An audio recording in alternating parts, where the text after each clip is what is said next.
తండ్రిని దేవుని ఆరాధించడానికి వచ్చినటువంటి సహోదరులకు సోదరిమణులందరికీ నా ప్రత్యేకమైనటువంటి వందనాలు చెల్లిస్తున్నానండి. గత 4 రోజులుగా జ్వరంతో బాధపడడం వల్ల నిలబడలేకపోతున్నాను. కాబట్టి కూర్చుని వాక్యం చెప్పడానికి మీరందరూ పర్మిషన్ ఇవ్వాలని కోరుతున్నాను. ఈరోజు నేను విలువలేని మనిషికి విలువనిచ్చు దేవుడు అనే పాఠాన్ని చెప్పాలనుకుంటున్నానండి. విలువలేని మనిషికి విలువనిచ్చు దేవుడు.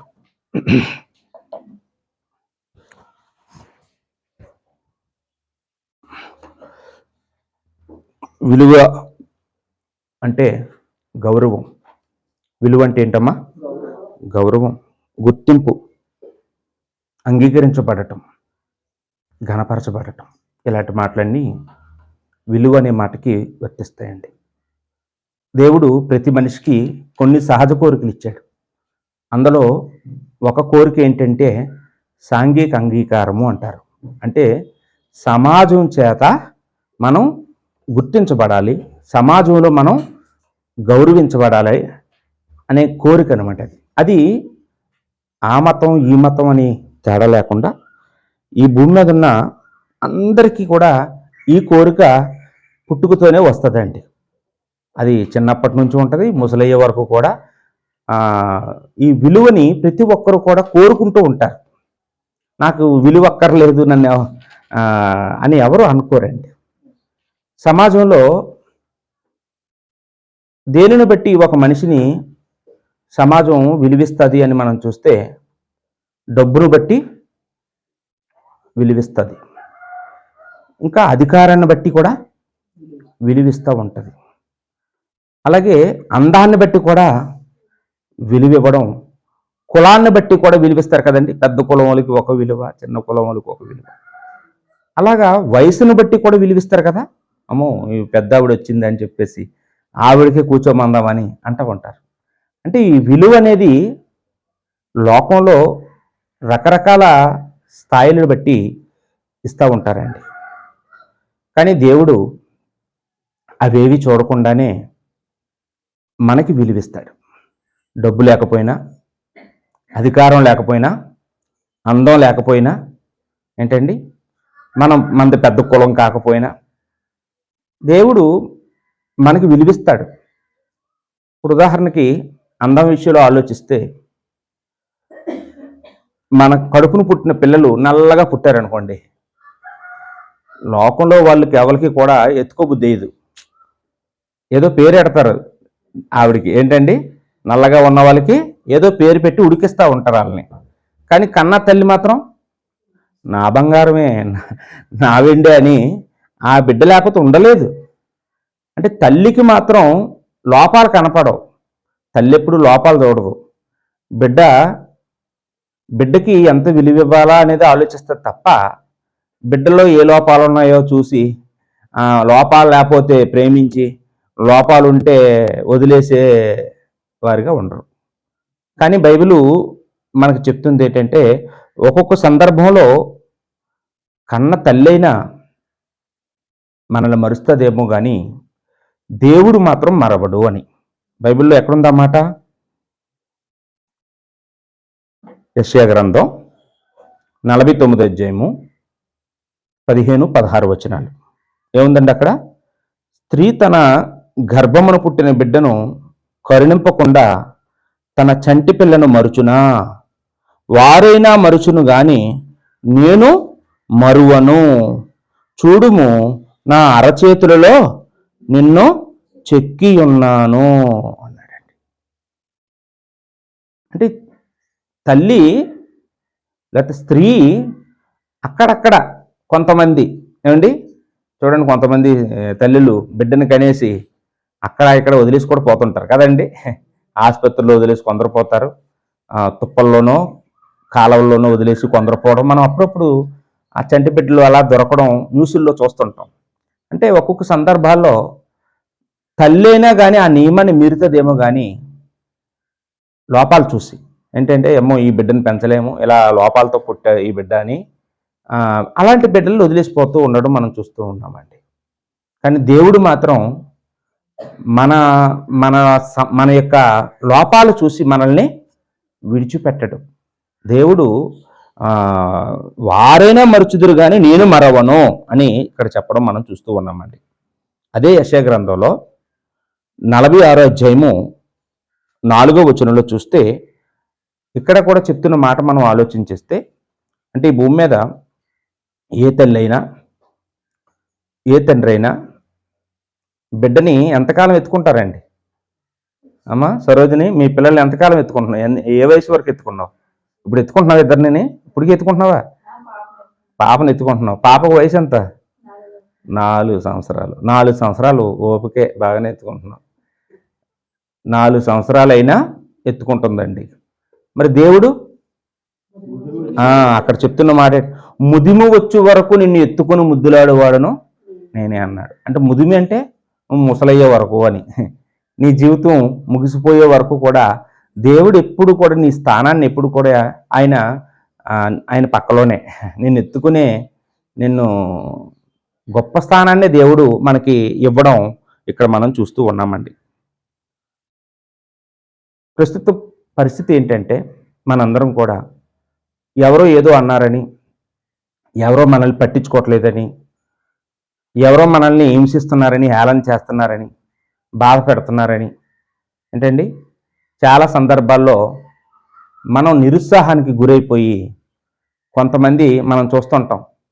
ఏమండి, ఏదో లోపాలు ఉంటాయి. లోపాలు లేని కుటుంబాలు ఉండవు, లోపాలు లేని మనుషులు ఉండరు. ఉంటాయో ఉండవా? ప్రతి మనిషిలోనూ ఏదో సమస్యలు ఉంటాయి, ప్రతి కుటుంబంలో ఏదో ఉంటాయి. అయితే ఈ జ్ఞానం లేని వాళ్ళు ఏం చేస్తున్నారు? దేవుడు ఉన్నాడు, దేవుడు నన్ను పట్టించుకుంటున్నాడు అని అర్థం కాని వాళ్ళు ఆత్మహత్య చేసేసుకుంటున్నారు. ఏంటి, ఒక మనిషి నిన్ను పట్టించుకోకపోతే చచ్చిపోతావా?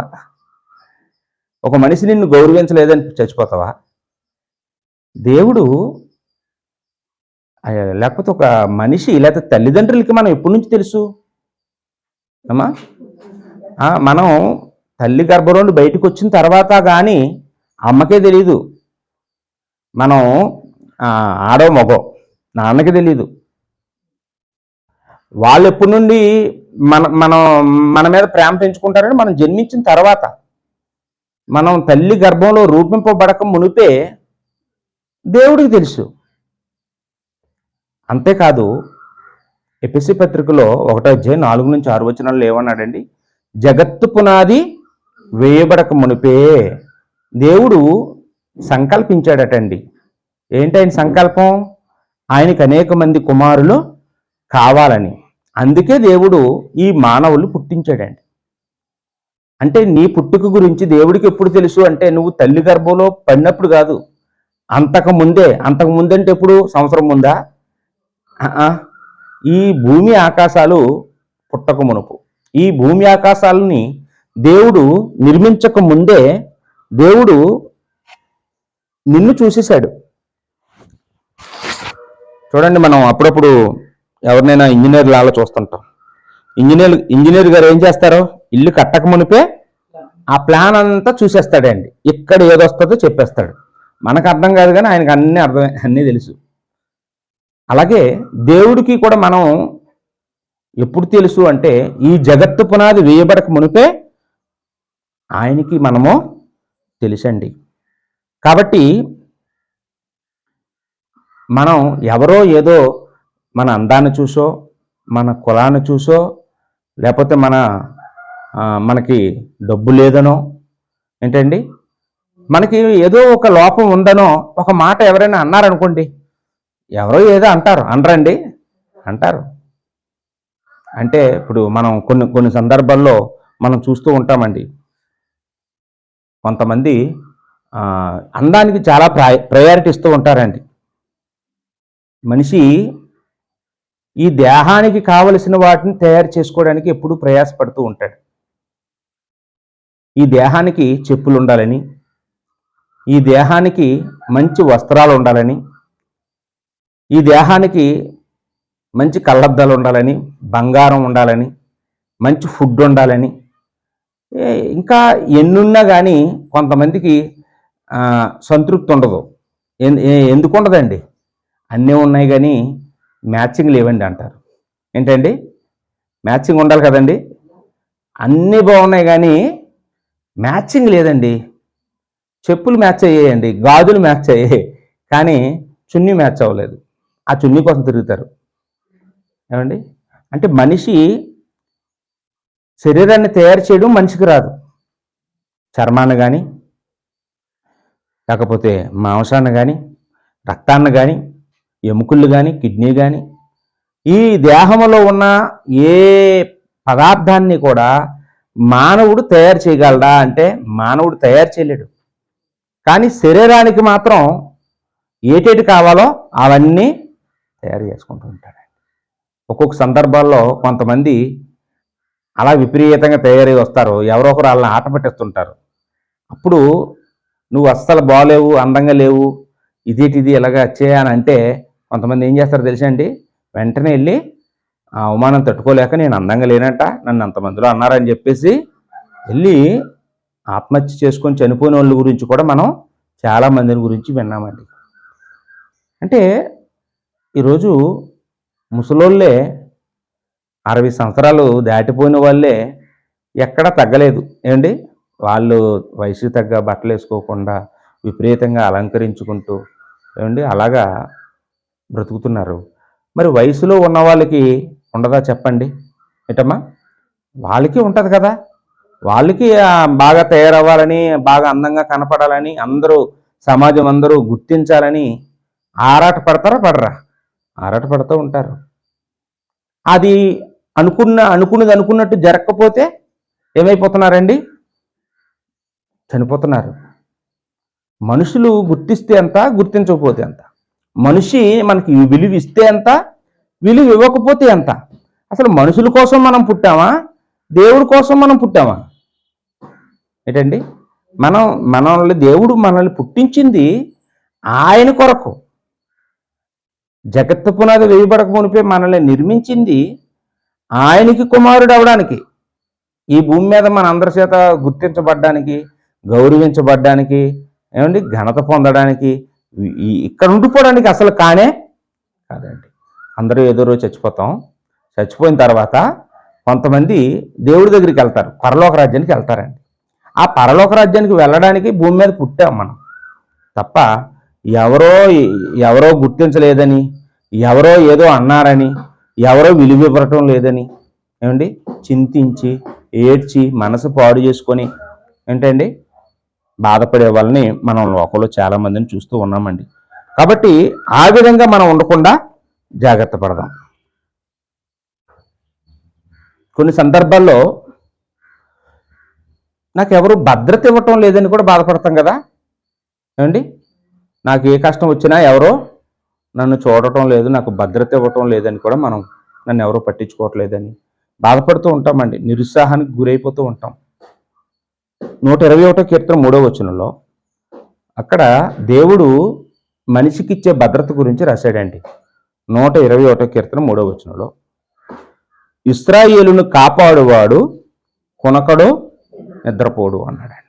అంటే దేవుడు మనిషికిచ్చే భద్రత ఎంత భద్రత అండి? కొనకడట నిద్రపోడు. మనం సెక్యూరిటీ పెట్టుకుంటుంటాం, ఈ సెక్యూరిటీ వాళ్ళు నిద్రపోతుంటారు. కొన్ని సందర్భాల్లో ఈ సెక్యూరిటీ వాళ్ళే చంపేస్తుంటారు. ఇందిరాగాంధీని ఆ సెక్యూరిటీ వాళ్ళే చంపేశారంటండి. భద్రత ఇవ్వవలసిన వాళ్ళే ఆమెను చంపేశారు. కానీ ప్రతి మనిషికి దేవుడి యందు ఎవరైతే భయభక్తులు కలిగి ఉంటున్నారో, విశ్వాసం ఉంచుతున్నారో, దేవుని గురించి తెలుసుకుని ఆయన కుమార్తెలు అవుతున్నారో వాళ్ళందరికీ కూడా దేవుడు ఏమిస్తానంటున్నాడండి? భద్రత.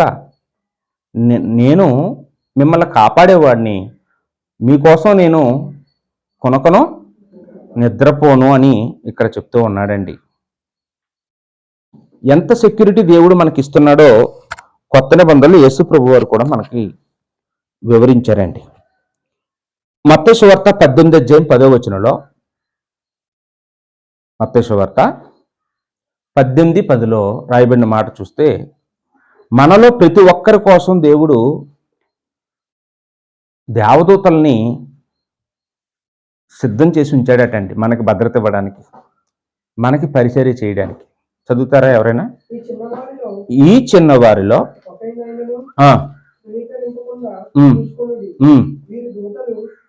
పరలోకమందున్న నా తండ్రి ముఖమును ఎల్లప్పుడూ పరలోకమందు చూచుచున్నానని మీతో చెప్పుచున్నాను. అంటే ఈ భూమి మీద పుట్టిన చిన్న కుర్రాడికి కూడా దేవుడు ఎవరిని సిద్ధం చేశాడట? దూతల్ని. వీరి దూతలు అన్నాడండి. చిన్న కుర్రాడికే దేవదూతల్ని దేవుడు, ఒక దూత దూతలు అన్నాడా, దూత అన్నాడా? బహుపదం. అంటే ఒక మనిషికి ఎంతమంది దూతల్లో తెలియదండి. మనమైతే ఇప్పుడు ఎమ్మెల్యే గారు ఇలాంటి వాళ్ళు అయితే ఒక ఇద్దరు గన్మేన్లు పెట్టుకుంటారు. ఇద్దరు గన్మేన్లు ఉన్నారంటే ఇంకా వాళ్ళు చాలా పెద్ద రేంజ్ అని అర్థం. కానీ దూతలు అన్నాడు. ఒక మనిషికట, ఈ భూమి మీద పుట్టిన ఒక మనిషికి తన దూతల్ని దేవుడు సిద్ధపరిచాడట. ఆ దూతలు ఎప్పుడు పరలోకంలో దేవుడు ముఖంగా చూసుకొని ఉంటాయంటండి. ఎందుకు? దేవుడు ఎప్పుడైనా ఇలాగ ఆజ్ఞాపించగానే మన దగ్గరికి వచ్చి మనల్ని కాపాడడానికి. ఎల్ఏఎం గారి దగ్గరికి వెళ్ళి అర్జెంటుగా అంటే రెడీగా వచ్చేస్తాయి అనమాట దేవదూతలు. మనకు కనపడవు. కానీ మనం చాలా సందర్భాల్లో మళ్ళీ బ్రతుకుతున్నామంటే, ప్రమాదాల్లో తప్పించబడుతున్నామంటే, యాక్సిడెంట్లో బ్రతుకుతున్నామంటే, ఆపరేషన్ అయినప్పుడు బతుకుతున్నామంటే కారణం ఏంటంటే దేవదూతలు వచ్చి మనకి పరిచారం చేస్తున్నాయి. త్వరగా కోలుకోవడానికి సహాయాన్ని కూడా చేస్తున్నాయి. ఎప్పుడు కూడా సిద్ధంగా ఉంటాయటండి మనకి సెక్యూరిటీ ఇవ్వడానికి. దేవుడు మనిషి పట్ల అంత అక్కర కలిగి ఉన్నాడు, అంత ప్రేమ కలిగి ఉన్నట్టుగా మనం ఇక్కడ చూస్తూ ఉన్నామండి. దేవుడు ఇంకా మనల్ని ఎంత ప్రేమించాడు అంటే, దేవుడు యోహాను సువార్త 3:16 రాయబడిన మాట మనందరికీ బాగా తెలుసు కదండి. ఏమంటారమ్మా అక్కడ? దేవుడు లోకమును ఎంతో ప్రేమించును. ఎంత ప్రేమించాడంటే, ఈ పాపులమైన మన కొరకు, పాపం చేసిన మన కొరకు దేవుడు అద్వితీయ కుమారుడైన, ఏకైక కుమారుడైన, జనదైక కుమారుడైన, ప్రియమైన కుమారుడు యేసుక్రీస్తుని మన కొరకు త్యాగం చేయడానికి ఆయన వెనుకాడలేదండి. తన కుమారుణ్ణే మన కొరకు బలియాగం చేశాడు. అంత మనకి దేవుడు మనకి విలువనిస్తూ ఉన్నాడని మనం ఇక్కడ చూస్తూ ఉన్నామండి. అంటే మనం కూడా అప్పుడప్పుడు కొన్ని వాటికి విలువిస్తూ ఉంటామండి. మనం విలువ పెట్టి కొనబడిన వాళ్ళము అని కొరింథీయులకు రాసిన మొదటి పత్రికలో 6:20 పౌలు గారు అన్నారు, మీరు విలువ పెట్టి కొనబడిన వారు, మీరు మీ సొత్తు కాదు, మీరు విలువ పెట్టి కొనబడిన వారు అన్నాడండి. అంటే ఇప్పుడు క్రైస్తవులు అంటే ఎవరండి? బాప్తిజం పొందుకున్న వాళ్ళందరూ ఎవరు? ఇప్పుడు మీ ఇష్టమా ఏంటండి? మీ శరీరమా, మీ ఆత్మ, మీ ప్రాణమా, మీ ముఖమా, మీ అందమా? ఈ చేతులు ఎవరేయండి ఇప్పుడు? అంటే దేవుడు కొనేసుకున్నాడు ఈ చేతుల్ని. ఈ చేతుల మీద నాకు ఇంక అధికారం లేదు, ఈ కళ్ళు మీద నాకు అధికారం లేదు, ఈ కాళ్ళు మీద నాకు ఇప్పుడు అధికారం లేదు. ఇవన్నీ కొనేసుకున్నాడు. ఇప్పుడు మనం కూడా అప్పుడప్పుడు డబ్బులు పెట్టి కారు కొంటుంటాం. ఓ 10 లక్షలు పెడితే కారు వస్తుంది, ఓ 2 లక్షలు పెడితే బైక్ వస్తుంది, ఏంటి ఒక 50 లక్షలు పెడితే మంచి ఇల్లు కూడా, డూప్లెక్స్ ఇల్లు కూడా దొరుకుతుంది. ఇవన్నీ కొనుక్కున్న తర్వాత ఎవడైనా వచ్చి ఇది నాదే అంటే ఊరుకుంటామా? అది మనది. ఎందుకంటే మనం కొనుక్కున్నాం, డబ్బు పెట్టి కొనుక్కున్నాం కాబట్టి అది మనది. మన ఇష్టం వచ్చినట్టుగా వాడుతాం. అలాగే ఈ దేహం కూడా ఎవరిదండి? దేవుడిది. ఇప్పుడు ఈ దేహాన్ని ఎవరో అవమానించారు. ఇప్పుడు నువ్వెక్కువ బాధపడతావా, నిన్ను కొనుక్కున్న దేవుడు ఎక్కువ బాధపడతాడా? చెప్పండి అమ్మా, ఏం న్యాయం ఉందా? కొనుక్కున్నవాడు బాగానే ఉన్నాడు, నువ్వు అమ్మేసుకున్నావు, నీకెందుకు బాధ? అర్థమవుతుందండి? మీరు మీ సొత్తు కాదు, విలువ పెట్టి కొనబడిన వారు. ఇప్పుడు మనల్ని దేవుడు కొనేసుకున్నాడండి. దేంతో కొనుక్కున్నాడు తెలుసు? డబ్బులతో కాదు, వెండితో కాదు, బంగారంతో అసలే కాదు. పేతురు రాసిన మొదటి పత్రిక 1వ అధ్యాయంలో ఆ మాట చెప్పాడు. 18-19 వచనాల్లో ఏమన్నాడండి అక్కడ? వెండి పితృపారంపర్యమైన మీ వ్యర్థ ప్రవర్తనను విడిచిపెట్టినట్లు వెండి బంగారాల వంటి క్షయ వస్తువుల చేత మీరు విమోచింపబడలేదు. అంటే మీరు ఎలాగా దేవుడు మిమ్మల్ని కొన్నాడో తెలుసా? పాపంలో బ్రతుకుతున్న మనల్ని దేవుడు ఎలా విడిపించాడో తెలుసా?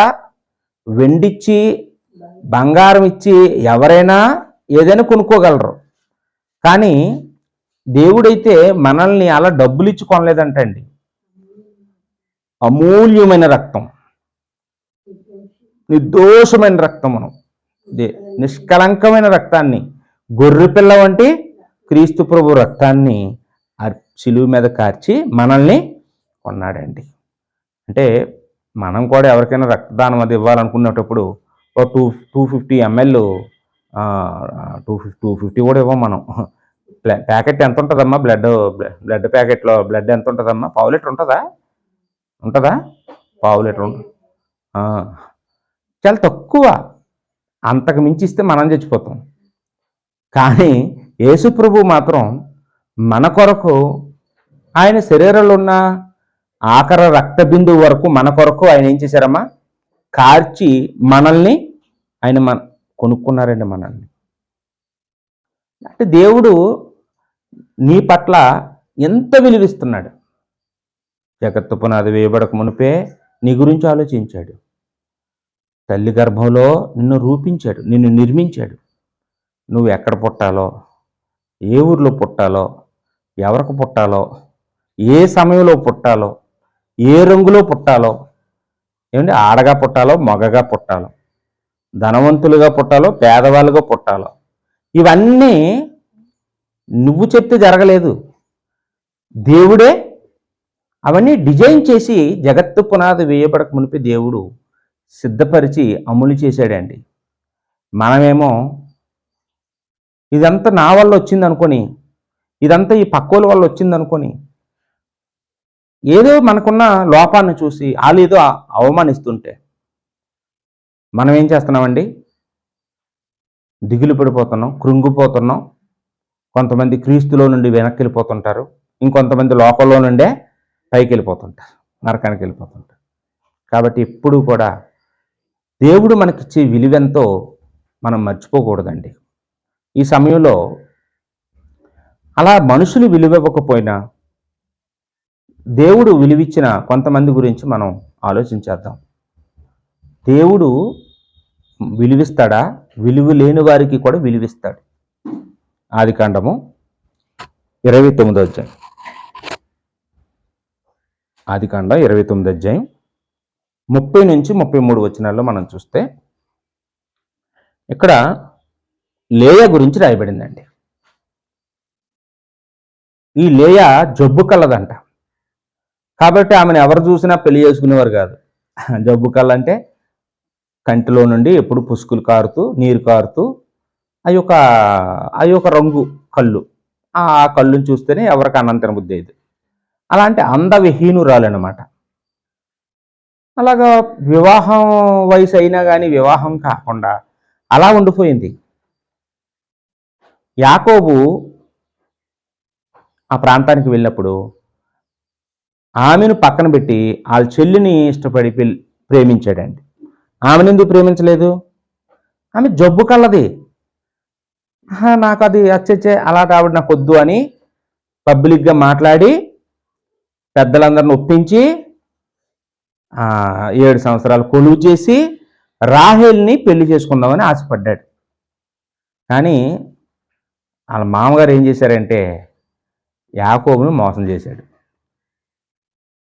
తెల్లారులేసి చూస్తే ఇదేంటిది ముసుగేసి పెళ్లి చేసావు, ఇది రాహేల్ కాదు, ఇది లేయా, నాకొద్దు అంటే, బాబు ఇలా బాబు అని ఉండడులే, ఒరే ఏమండి, ఒరే నువ్వు మోసగోడు అయితే నేను మోసగాడిని.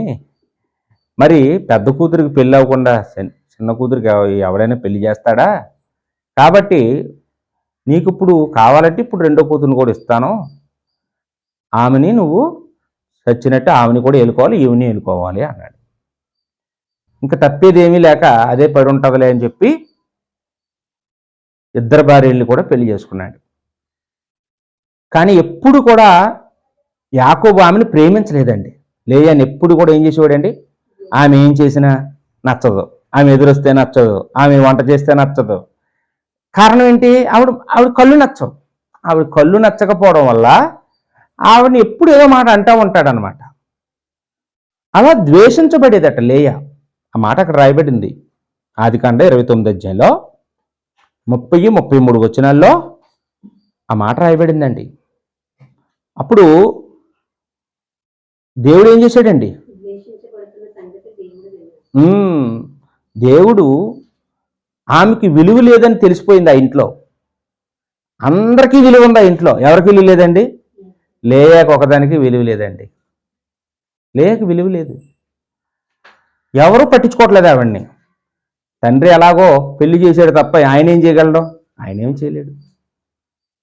ఆయన చేతులు కడిగేసుకున్నాడు. భర్త పట్టించుకోవట్లేదు. భర్త పట్టించుకోలేని వాళ్ళు చాలామంది ఉంటారు కదండి ఇప్పుడు కూడా.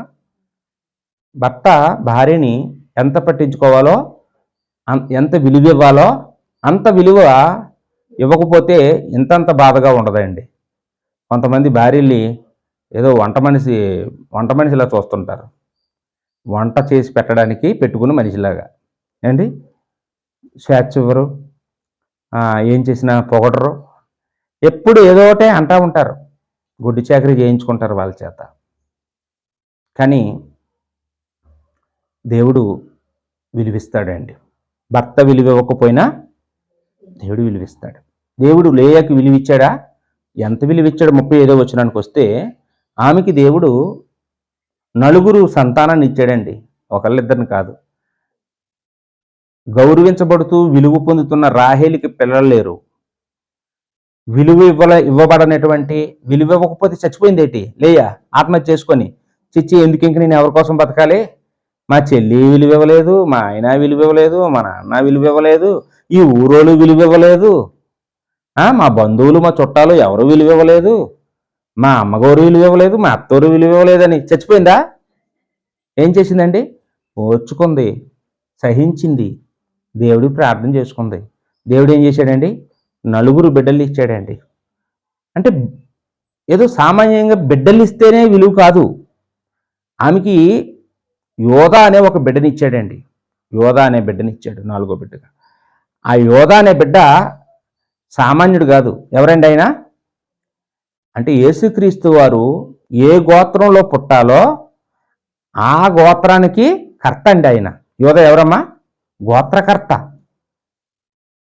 12 గోత్రాల్లో యోధా ఒక గోత్రం. అంటే యాకోబుకు 12 మంది కుమారులైతే అందులో ఈ యోధా అనేవాడు ఒక ప్రాముఖ్యమైనటువంటి వ్యక్తి. కారణం ఏంటి అంటే దేవుని కుమారుడు యేసుక్రీస్తు శరీరధారిగా ఈ భూమి మీదకి వచ్చినప్పుడు ఆ గోత్రంలోనే పుట్టాడు. దేవుని కుమారుడే లేయా గర్భం నుండి వచ్చినట్టు కదండి. ఎంత విలువ ఇచ్చాడు చెప్పండి అమ్మా, ఎంత విలువ ఇచ్చాడు. యేసు ప్రభు వారు ఆ ఇంట్లో నుండి వచ్చాడంటే, ఆమె గర్భం నుండి వచ్చాడంటే ఎంత విలువ. మనం కూడానండి ఎవరో పట్టించుకోవట్లేదని, ఎవరో విలువ ఇవ్వటం లేదని, అందరూ విడిచిపెట్టేశారని, అందరూ తిడుతున్నారని ఏంటి మనం బాధపడిపోతే ఒప్పుకోలేదండి. మన దేవుడు ఉన్నాడు. మన దేవుడు మనకి విలువిస్తాడు. ఆయన ఇచ్చే విలువ ఎలా ఉంటుందంటే ఈ భూమి మీద ఎవరో విలువ ఇవ్వలేరు. ఇంకా ఎవరు విలువ ఇవ్వలేరు. అంత గొప్ప విలువ అండి అది. అలాగే మరొక ఉదాహరణగా యొప్తా గురించి చూద్దామండి. యొప్తా న్యాయాధిపతుల గ్రంథంలో 11వ అధ్యాయము, న్యాయాధిపతుల గ్రంథం 11వ అధ్యాయం 1-8 వచనాల్లో ఇక్కడ గిలాదు అనే ఒక వ్యక్తి ఉంటాడు. ఈ గిలాదు అనే వ్యక్తికి 2 భార్యలు ఉంటారు. మొదటి భార్యకి చాలామంది పిల్లలు ఉంటారు. ఆ చాలామంది పిల్లలు ఉండగా ఈయన ఏం చేశాడంటే ఒక వేశ్యని 2వ భార్యగా పెళ్లి చేసుకున్నాడు. ఆ వేశ్యకి ఈ గిలాదు అనే వ్యక్తికి పుట్టిన సంతానమే యొప్తా అండి. వేశ్యకు పుట్టినవాడు. తండ్రి బతికున్నంత కాలం అతనికి భయపడి ఎలాగో ఉండనిచ్చారు ఆ ఇంట్లో. ఆ తండ్రి బతికున్నంత కాలం తండ్రికి భయపడి, ఎప్పుడైతే ఆ గిలాదు చనిపోయాడో అన్నదమ్ములందరూ కూడా ఏం చేశారండి? ఈ యొప్తాని, రేయ్ నువ్వు నీ పుట్టికేంటి, నువ్వు ఎవరికి పుట్టావో తెలియదు, ఒక వేశ్యకు పుట్టినవాడు నువ్వు, అసలు మీ నాన్న ఎవరో నీకే తెలీదు అని ఎంత ఏలం చేసి ఉంటారో. మీ అమ్మ ఒక వేశ్య, నువ్వు మా ఇంట్లో ఉండడానికి విలువ లేదు, మా పరువు పొద్దు నీలాటోడు ఉంటే అని ఏం చేశారండి? తరిమేశారట. చంపేస్తామంటే వాళ్ళతో పోరాడలేక, వాళ్ళతో గొడవలు పడలేక, ఈ ఆస్తి అంతా మేము రూపాయి కూడా నీకు ఇవ్వం, ఇందులో నీకు భాగం లేదు, నువ్వు వెళ్ళిపో ఉట్టి చేతులతో అంటే యొప్త ఏం చేశాడంటే ఆస్తి అంతటిని వాళ్ళకే వదిలేసి కట్టుబట్టలతో దేశాలు దాటి వెళ్ళిపోయాడండి. దేశాలు దాటి వెళ్ళిపోయాడు. ఎక్కడో మారుమూల ప్రాంతంలో ఎక్కడో జీవితాన్ని కొనసాగించాడండి. కుటుంబం విలువివ్వలేదు. అప్పుడు దేవుడు విలువిచ్చాడండి. దేవుడు ఎంత విలువిచ్చాడో తెలుసా అండి? వెంటనే అమ్మోనీయుల్ని ఇశ్రాయేలు మీదకి యుద్ధానికి పంపించాడండి. అమ్మోనీయులు అంటే తెలుసు కదా, లోతు యొక్క చిన్న కూతురు సంతానం. ఈ లోతు యొక్క చిన్న కూతురు సంతానానికి పెద్ద కూతురు సంతానానికి ఇశ్రాయేలీలకి ఎప్పుడు పడదు, వీళ్ళు శత్రువులు. కాబట్టి ఆ అమ్మోనీయులు యుద్ధానికి వస్తున్నారంటే ఇశ్రాయేలీలందరికీ దడే, భయమే. కారణం ఏంటంటే వాళ్ళు చాలా బలవంతులు. వాళ్ళతో యుద్ధం చేయడానికి కావలసినంత శక్తి సామర్థ్యం ఒక్క యొప్తాకు మాత్రమే ఉన్నాయని వాళ్ళందరికీ తెలుసు. ఒరే అనవసరంగా ఆ యొప్తా అనేవాడిని మనం తన్ని తగిలేసాం, చాలా దుర్భాషలాడి ఊరు నుంచి వెళ్ళిపోయేలా చేసాం, కానీ ఇప్పుడు కనుక యొప్తా లేకపోతే మనందరం కూడా అమ్మోనీయుల చెరలోకి మనం వెళ్ళిపోతాం. కాబట్టి పదండి ఆ యొప్తా ఎక్కడున్నాడో వెతుకుదాం పదండి అని యొప్తాను వెతుక్కుంటూ ఆ అన్నదమ్ములు, ఆ దేశ పెద్దలు అందరూ వచ్చారంటండి. వచ్చి ఏమంటున్నారు? నీకు నీ ఆస్తిలో నీ ఓట ఇచ్చేస్తాంలే, రా మా ఇంట్లో ఉండనిస్తాంలే, రా నీతో మాట్లాడుతాంలే, రా అలాగంటున్నారా? నాయనా మమ్మల్ని క్షమించు, ఏదో కంగారులో ఏదో మాట్లాడేశాం, బుద్ధి తక్కువ ఏదో మాట్లాడేశాం, అయ్యేం మనసులో పెట్టుకోకు, నువ్వు మా అందరి మీద నువ్వే అధికారిగా ఉందిగనిరా, నువ్వే న్యాయాధిపతిగా ఉందిగనిరా, నువ్వు లేకపోతే ఇప్పుడు మాకు దిక్కు లేదు అని వచ్చి కాలు మీద పడ్డారండి. ఏంటి ఇదేంటండి? దేవుడు విలువిస్తే అలాగే ఉంటుందండి. దేవుడు జోక్యం చేసుకుంటే అలాగే ఉంటుంది. సమాజం విలువివ్వకపోయినా, కుటుంబం విలువివ్వకపోయినా దేవుడు విలువిస్తే ఆ విలువివ్వలేని వాళ్ళందరూ ఏదో ఒక రోజు నీ కాళ్ళు పట్టుకునే కాలం వస్తుంది. నీ దగ్గరికి వస్తారు, నిన్నే అడుక్కుంటారు, నిన్నే వేడుకుంటారు. మనం కొంచెం ఓర్చుకోవాలి, కొంచెం సహించాలి. ఎందుకంటే మన దేవుడు విలువ లేని వారికి విలువనిచ్చే దేవుడు. మనం దేవుడి యందు విశ్వాసం ఉంచితే, మనం దేవుడి యందు భక్తిగా బ్రతికితే ఖచ్చితంగా మన జీవితాల్లో కూడా ఇది జరుగుతుందా జరగదా? మన జీవితంలో జరుగుతుందండి. ఇప్పుడు మనం ఏమనుకుంటామంటే అవన్నీ బైబిల్లో జరుగుతాయండి, మనకు జరగవు అనుకుంటామండి. తప్పండి. దేవుడు నిన్న నేడు నిరంతరము ఏకరీతిగా ఉన్నాడు. అంటే అప్పుడు ఎలాంటి మనస్తత్వమో ఇప్పుడు అదే మనస్తత్వం. అప్పుడు ఎంత ప్రేమ ఇప్పుడు అంతే ప్రేమ, అప్పుడు ఎంత దీర్ఘశాంతం ఇప్పుడు అంతే. మారిపోయింది ఎవరప్పుడు? మనమే మారిపోతున్నాం తప్ప దేవుడు కాదండి. దేవుడు ఎప్పుడు కూడా మార్పు లేనివాడు దేవుడు. కాబట్టి మనం దేవుడి మీద ఆధారపడి, తండ్రి ఎవరు ఏమన్నా నేను నీకోసం బ్రతుకుతాను, నువ్వే నాకు విలువివ్వాలి అంటే ఖచ్చితంగా దేవుడు నీకు విలువిచ్చే రోజుని త్వరలోనే తీసుకొని వస్తాడని ఇక్కడ మనం ఆలోచన చేస్తూ ఉన్నామండి. అదేవిధంగా మూడవ ఉదాహరణగా దావీదు గురించి మనం చూడొచ్చు. ఎవరమ్మా? దావీదు. ఈ దావీదు అబ్షాలోము అనే తన కుమారుడికి భయపడి అంటే చంపేస్తాడని కాదు, కుమారుడు తండ్రిని చంపేయడానికి పరిగెట్టుకొచ్చాడంట. ఎందుకు వచ్చాడు అంటే తండ్రి బతికుండగానే తండ్రిని చంపేసి రాజు అయిపోదాం అనుకుంటున్నాడు అతను. అలాంటి దుర్బుద్ధి పుట్టింది అతనికి. మరి ఇప్పుడు కొడుకుతో యుద్ధం చేస్తే తండ్రి దగ్గర బోల్డ్ సైనికులు ఉంటారు, కొడుకుని చంపేసుకోవాల్సి వస్తుంది. ఒక్క సైనికుడు చాలు అబ్షాలోముని చంపేయడానికి. కాబట్టి కొడుకుని చంపుకోవడం ఇష్టం లేదు, ఒక కొడుకు ఆల్రెడీ చచ్చిపోయాడు, ఉన్న కొడుకుని కూడా నా చేతులతో నేను చంపుకోకూడదని దావీదు ఏం చేస్తున్నాడండి, దేవుడే చూసుకుంటాడని చెప్పి కట్టుబట్టలతో చెప్పులు కూడా లేకుండా అరణ్యాల వెంట ఎక్కడికో తలదాచుకోవడానికి పోతున్నాడండి. ఇవన్నీ నువ్వే అనుభవించరా, నాకు వద్దులే, ఈ రాజ్యం నీదే తీసుకో, ఈ సింహాసనం నీకే అడిగితే ఇచ్చేవాడిని కదా, నన్ను చంపడానికి రావడం ఎందుకని అన్నీ వదిలిపెట్టేసి నాకు అక్కర్లేదు, నేను చూడలేనివా ఇవన్నీ, ఈ పదవులు, ఈ అధికారాలు, ఈ గొప్పతనాలన్నీ నేను అనుభవించలేనివా, అడిగితే ఇచ్చేవాడిని కదా, నా మీదకి రావడం ఎందుకురా అని చెప్పి వదిలిపెట్టి వెళ్ళిపోయాడండి. కొడుక్కి వదిలేసి వెళ్ళిపోయాడండి తండ్రి. అప్పుడు అలా వెళ్ళిపోతున్న సమయంలో షిమి అనే ఒక వ్యక్తి బెన్యామీనీయుడు. ఈ షిమి అనేవాడు ఎలాంటి వాడంటే, ఇప్పుడు చూడండి, ఈ రాజకీయ నాయకులు వెనకతలు కొంతమంది ఉంటుంటారు. వీళ్ళు ఏంటంటే ఇప్పుడు వీళ్ళ సంతోషపెట్టడానికి వాళ్ళు తిడుతుంటారు, వాళ్ళ సంతోషపెట్టడానికి వీళ్ళు తిడుతుంటారు, ఎవరు కొంచెం మెజారిటీలో ఉన్నారో వాళ్ళ పార్టీకి వెళ్ళిపోతుంటారు. ఏమండి, అంటే ఈ షిమి ఎలాంటి వాడంటే, దావీదు పని అయిపోయింది, ఇప్పుడు దావీదుని ఫుల్గా తిడితే ఆ షిమి నాకు ఏదైనా ఉద్యోగం ఇస్తాడు, నేను ఇప్పుడు షిమి దగ్గరికి వెళ్ళిపోవచ్చు, షిమి నాకు బాగా చూసుకుంటాడు, మీ నాన్న నేను తెగ తిట్టేసాను తెలుసా అంటే, అబ్షాలోము ఏదైనా జాబ్ ఇస్తాడు, చక్కగా నేను బతకొచ్చు అని చెప్పేసి ఈ షిమి ఊరకనే దావీదును చూశాడట.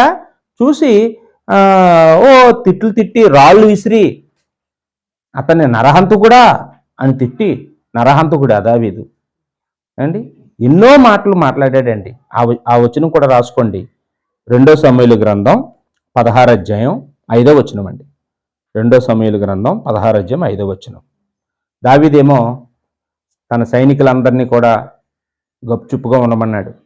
అదేంటండి, ఇంతమంది ముందు తిడుతున్నాడు, ఇప్పుడు నేను ఒంటరిగా ఉన్నప్పుడు తిడుతున్నాడా అండి? దావీదు వెనకాతలు చాలా మంది సైనికులు ఉన్నారు, అంతమంది ముందుని తిడుతుంటే అసలు దావీదు ఎంత ఓచుకున్నాడోనండి. అధికారం ఉంది, సైనికులు ఉన్నారు, ఇంకొక మాట్లాడితే చంపేతానరా అని కూడా అనలేదు. ఎన్నన్నా యెహోవా అతన్ని శపించమన్నాడు, శపించుకునేవ్వండి, ఒకవేళ ఏమో అయ్యి ఆశీర్వాదాలు అవుతాయేమో. అతనికి నాకు అసలు గొడవలే లేవు, ఎందుకు గొడవకు వచ్చాడో తెలియదు, దేవుడే పంపించాడేమో నన్ను పరీక్షించడానికి. తిట్టుకునే నా కొడుకుతోనే నాకు గొడవ ఉంది, నేను ఆడికే వదిలేసి వచ్చేసాను, నా కొడుకుతోనే నాకు సమస్యలు ఉన్నాయి, వీళ్ళతో నాకే తల్లప్పు అని చెప్పేసి నా కొడుకునే నేను క్షమించేశాను, వీళ్ళెవరో బయట వాళ్ళు, వీళ్ళతో గొడవలేటి అని చెప్పి ఏం చేశాడండి, వదిలిపెట్టేసి దావీదు వెళ్ళిపోయాడండి అక్కడ నుండి. అతన్ని చచ్చిన కుక్కలాంటోడు అన్నారు అందరూ. అది చచ్చిన కుక్కలాంటోడు అండి అతను. ఎలాంటోడు మిమ్మల్ని అంతలేసి మాట అనడం ఏంటండి అంటే, అతను ఎలాంటోడు అనవసరం అనుకోనివ్వండి, ఆడి విలువిస్తే ఎంత, వాడు విలువ ఇవ్వకపోతే ఎంత, నాకు దేవుడు విలువ ఇవ్వాలి కానీ ఈ మనుషులు విలువ ఎవరికి కావాలి అని చెప్పి నా కొడుకే నాకు విలువ ఇవ్వలేదు అని వెళ్ళిపోయాడండి అక్కడ నుండి దావీదు. తర్వాత ఏం జరిగింది చూడండి, అదే 2 సమూయేలు గ్రంథం 19 అధ్యాయం 18 నుంచి 19 వచనాల్లో చూస్తే, 2 సమూయేలు గ్రంథం 19 అధ్యాయం 18 నుంచి 19. అబ్షాలోము చనిపోయాడని తెలిసి దావీదు మళ్ళీ తిరిగి రాజుగా సింహాసనం మీద కూర్చోడానికి వచ్చేస్తున్నాడండి. వచ్చేస్తూ ఉంటే యోర్దాను దాటి లోపలికి వచ్చేద్దామనే టయానికి ఊరందరికంటే ముందుగా అక్కడ రెడీగా కాసుకొని కూర్చున్నాడట. ఎవరు తెలుసా? ఈ షిమియే. ఏంటంటే అక్కడ అబ్షాలోము రాజు అవుతాడు అనుకొని పాపం ఈ దావీదుని తిట్టేశాడు, కానీ అక్కడ రాజు అవ్వకుండా చచ్చిపోయాడు ఆయన. ఇప్పుడు మళ్ళీ రాజు దావీదే అయిపోతున్నాడు. ఇప్పుడు రాజు దావీదే రాజు అయితే షిమి పరిస్థితి ఏంటండి? చంపేస్తాడేమో నన్ను. ఇప్పుడు ఆ రోజు వదిలేసాడు కానీ ఈ రోజు చంపేస్తాడేమో. అప్పుడు పరిగెలెట్టుకొచ్చి సాష్టాంగ పడిపోయాడు అంటండి. మామూలుగా నమస్కారం కాదు, ఏంటండి, పరిగెత్తుకొచ్చి సాష్టాంగ బొమ్మల్లో పడిపోయి దావీదు కాళ్ళు పట్టుకున్నాడంట. అయ్యా మూర్ఖుణ్ణి, ఏదో మూర్ఖత్వంతో ఏదో మాట్లాడేసాను, తెలియక మాట్లాడేశాను, క్షమించండి బాబు, ఇంక నువ్వు మనసులో ఏం పెట్టుకోకండి, నన్ను వదిలేయండి బాబు, నన్ను ఏం చేయకండి బాబు అని బ్రతిమలాడుకుంటున్నాడండి షిమి. తిట్టిన వాళ్ళు కాళ్ళు పట్టుకుంటారా? పట్టుకోరా. దేవుడు పట్టుకునేలా చేస్తే ఎవరి కోసం పట్టుకుంటారు ఏమండి? పట్టుకున్నాడా? ఇక్కడ షిమి తిట్టినోడేనా?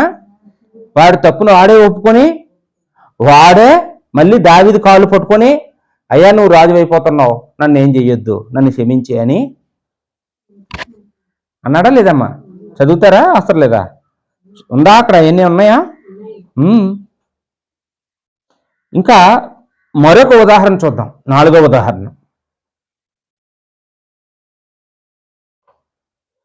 యోహాను సువార్త 1:46 యోహాను సువార్త 1:46 ఇక్కడ ఫిలిప్పు అనే ఒక వ్యక్తి నతానియేలు అనే ఒక వ్యక్తికి సువార్త ప్రకటిస్తాడు. యేసు ప్రభు గురించి చెప్తాడు. ఆయన ఎవరో ఎవరుడు అని అడుగుతాడు నతానియేలు. ఆయన నజరేతు వాడండి అంటాడు. నజరేతు వాడా? నజరేతులో నుండి మంచి ఏమైనా వస్తాయేటి అన్నాడు ఆయన. అంటే నజరేతు అనగానే అదొక భయంకరమైనటువంటి ఏరియా అండి.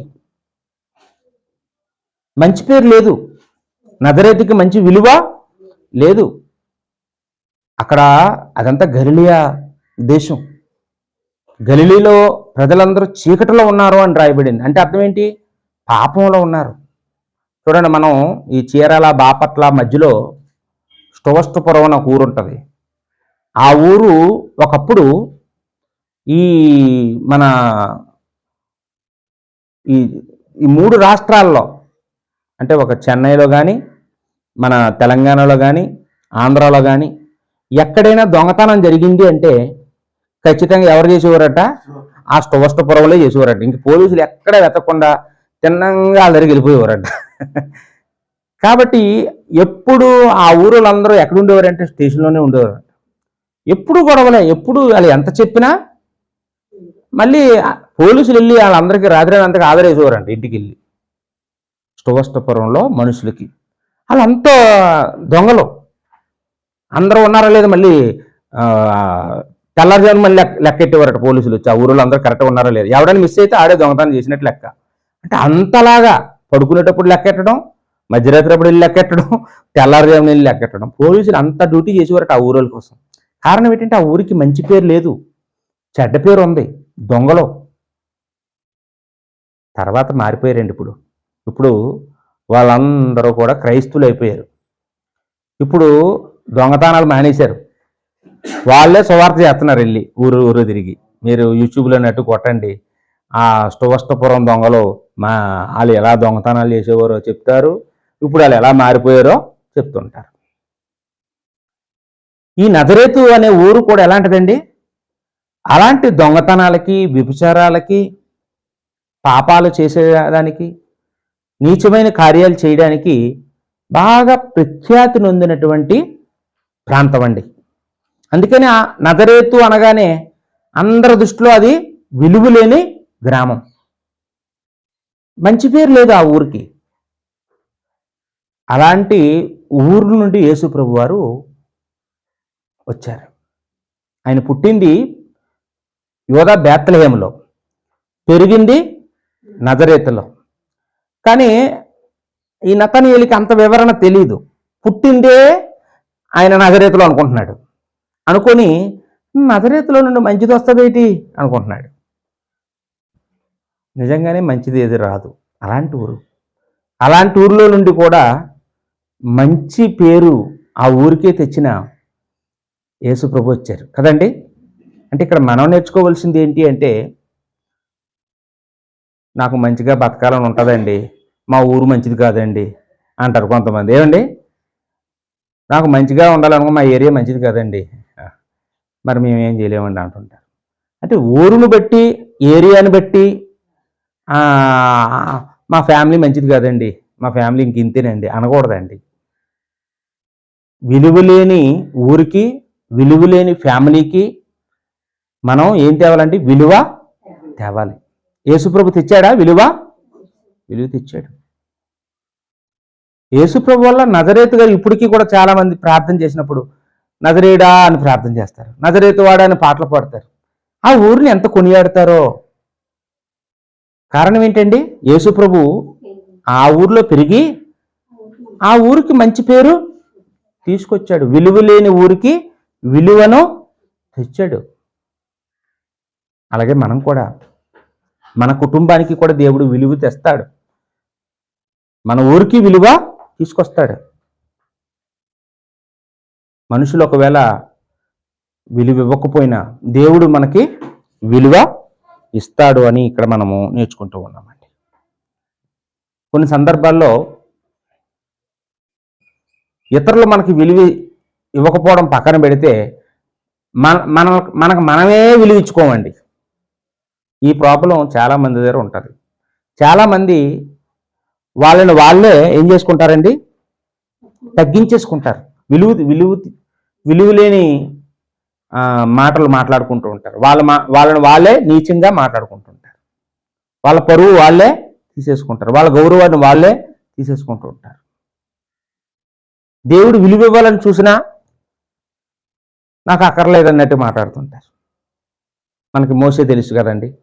మోసే దేవుడు పిలిచి, నువ్వు ఇశ్రాయేల్ నాయకుడు అవ్వాలి, ఫరో దగ్గరికి వెళ్ళాలి, ఇశ్రాయేల్ ప్రజలందరినీ విడిపించాలి, నా తరపున నువ్వు మాట్లాడాలి అంటే మోసే ఏమన్నాడండి? అయ్యో నేను ఎత్తోడినండి, నాకు అంత తెలివితేటలు లేవండి, నేనేం చేయలేనండి, నా పరిస్థితి ఏం బాగోలేదండి అన్నాడు. అప్పుడు దేవుడేమన్నాడండి? నాయనా, ఒక వ్యక్తిని నత్తివాడుగానైనా గుడ్డివాడుగానైనా పుట్టించింది నేను. నిన్ను నేను అలా పుట్టిస్తే నీ దగ్గరికి రానిప్పుడు సామర్థ్యం కలిగిన వాడి దగ్గరికి వస్తాను. నువ్వు అది కాదని నాకు తెలిసిన ఆయన, నువ్వు సైలెంట్గా నువ్వు పద అని చెప్పి దేవుడు ఏం చేశాడండి? మోషేని హెచ్చరించి తీసుకెళ్ళాడు. అంటే ఇక్కడ మనం నేర్చుకోవాల్సింది ఏంటంటే, మనలో దేవుడు మనకిచ్చిన విలువను మనం తెలుసుకోవాలి. నాకు ఏ విలువ దేవుడు ఇవ్వలేదని నిరుత్సాహపడకూడదు. కొందరికి పాటలు పాడే టాలెంట్ ఉంటుంది, కొందరికి ప్రార్థన బాగా చేసే టాలెంట్ ఉంటుంది, కొందరికి పరిచర్య చేసే టాలెంట్ ఉంటుంది, కొందరికి వాక్యం చెప్పే టాలెంట్ కూడా ఉంటుందండి. అంటే దేవుడు మనకి ఏ విలువ ఇచ్చాడో గుర్తించాలి.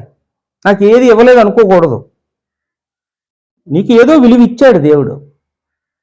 ఆ విలువేంటో నువ్వు తెలుసుకొని నువ్వు దేవుడికి మహింకరంగా మనం బ్రతకాలండి. తప్ప దేవుడు ఎవ్వరికి విలువను ఇవ్వలేనివాడు కాదు. విలువ లేని వారికి కూడా విలువనిచ్చే దేవుడు అని మనం నేర్చుకుంటూ ఉన్నామండి. కాబట్టి దేవుడు తోడుగా ఉంటే దేవుడికి అసాధ్యమైంది ఏది లేదండి. ఏది ఉండదు. ఎవరో ఏదో అన్నారని కృంగిపోవద్దు. దేవుడికి అసాధ్యమైంది లేదు. నిన్ను అన్నవాళ్లే, నిన్ను తిట్టిన వాళ్ళే, నిన్ను కొట్టిన వాళ్ళే ఒక రోజుకి ఏం చేస్తారండి? నీ కాళ్ళ దగ్గరికి వస్తారు. యొప్తా దగ్గరికి వచ్చారా? కాళ్ళ మీద పడ్డారా? దావీదు దగ్గరికి వచ్చాడా? కాళ్ళ మీద పడ్డాడా? పడ్డాడు. పడతారండి. కాబట్టి విలువ లేని వాళ్ళకి విలువనిచ్చే దేవుడు మన దేవుడు కనుక ఆ గొప్ప దేవుడిని మనం నమ్ముకోగలిగాం. ఖచ్చితంగా ఆయన పిల్లలకు ఆయన గొప్ప విలువని ఇస్తూ ఉన్నాడు. ఆ నమ్మకంతో మనం మన విశ్వాస జీవితాన్ని కొనసాగిద్దామండి. ఓపికగా వాక్యమైన మీ అందరికీ వందనాలు చెల్లించుకుంటూ ముగిస్తున్నాను. అందరికీ వందనాలు.